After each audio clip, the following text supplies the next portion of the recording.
नमस्कार, मैं हूं नूपुर सिंह। आप देख रहे हैं मी मीडिया न्यूज और वक्त हो गया है दिन भर के सभी बड़ी खबरों का। तिरुपति देवस्थानम ने 4 कर्मचारियों को तत्काल प्रभाव से निलंबित कर दिया है, जिन पर गैर हिंदू धर्म का पालन करने का आरोप है। उत्तर प्रदेश के प्रयागराज में गंगा के साथ ही यमुना नदी का जलस्तर लगातार बढ़ रहा है। आलम यह है कि दोनों नदियां खतरे के निशान के पास पहुंच चुकी है। ऐसे में बाढ़ का खतरा मंडराने लगा है। बिहार के पटना में सिपाही भर्ती सहित अन्य प्रतियोगी परीक्षा में अभ्यर्थियों की सेटिंग करने वाले गिरोह के 2 आरोपित गिरफ्तार किए गए हैं। दोनों आरोपित को रामकृष्ण नगर स्थित एक फ्लैट से पकड़ा गया। दिल्ली में बिजली की बढ़ती मांग को देखते हुए ऊर्जा मंत्री आशीष सूद ने ऊर्जा सचिव और बिजली कंपनियों के साथ बैठक की। उन्होंने बिजली के बुनियादी ढांचे के विस्तार के लिए एक मास्टर प्लान बनाने का निर्देश दिया। पंजाब में शिरोमणि अकाली दल के नेता बिक्रम सिंह मजीठिया की न्यायिक हिरासत 14 दिन के लिए बढ़ा दी गई है। धन शोधन मामले में गिरफ्तार हुए मजीठी अब 2 अगस्त को अगली सुनवाई का सामना करेंगे। दिल्ली की मुख्यमंत्री रेखा गुप्ता ने अपना 51वां जन्मदिन अपने पैतृक गांव नंदगढ़ में हरियाणा के मुख्यमंत्री नायब सिंह सैनी की मौजूदगी में मनाया।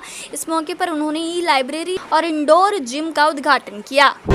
पाकिस्तान के खैबर पख्तूनख्वा प्रांत में पुलिस और सुरक्षा बलों ने एक संयुक्त आतंकवाद विरोधी अभियान चलाया, जिसमें कम से कम 5 आतंकवादी मारे गए।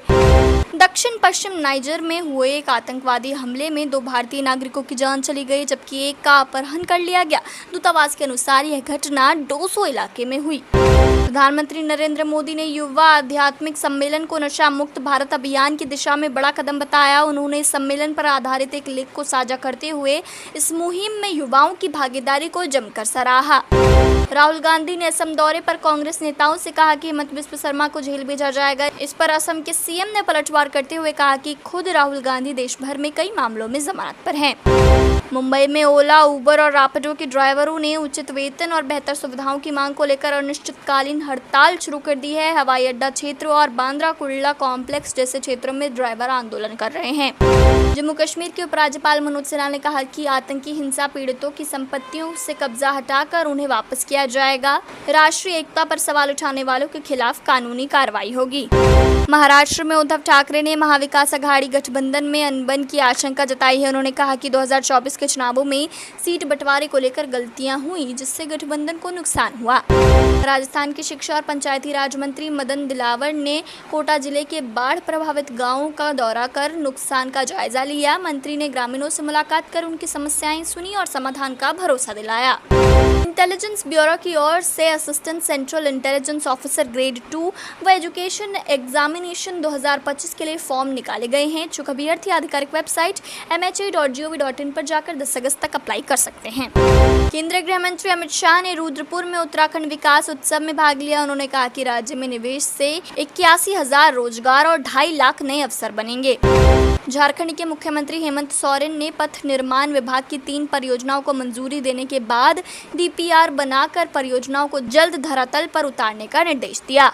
छत्तीसगढ़ में ईडी की कार्रवाई को लेकर सियासत गर्मा गई है। पूर्व मुख्यमंत्री भूपेश बघेल ने इसे भाजपा अडानी गठजोड़ की साजिश बताते हुए कहा कि तमनार जंगल कटाई मामले से ध्यान भटकाने के लिए उनके घर छापा मारा गया और बेटे चैतन्य बघेल को गिरफ्तार किया गया। मध्य प्रदेश और छत्तीसगढ़ सीमा के पास झुलनापाठ जंगल में सुरक्षा बलों और माओवादियों के बीच मुठभेड़ हुई। बालाघाट जिले में हुई इस मुठभेड़ में 2 माओवादियों के मारे जाने की आशंका है। हालांकि पुलिस ने अभी पुष्टि नहीं की है।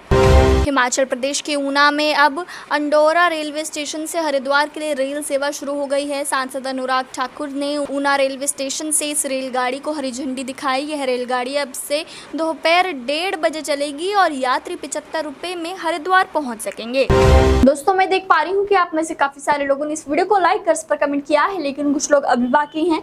आप किस चीज का इंतजार कर रहे हैं? इस वीडियो को जल्दी से लाइक कर इस पर कमेंट करें। तो ये थी दिन भर की बड़ी खबरें। ऐसी खबरों में बने रहने के लिए चैनल को सब्सक्राइब करें, वीडियो को लाइक करें और ज्यादा से ज्यादा शेयर करें, ताकि आप और आपके जानने वाले रह सके देश और दुनिया की तमाम खबरों से अपडेट।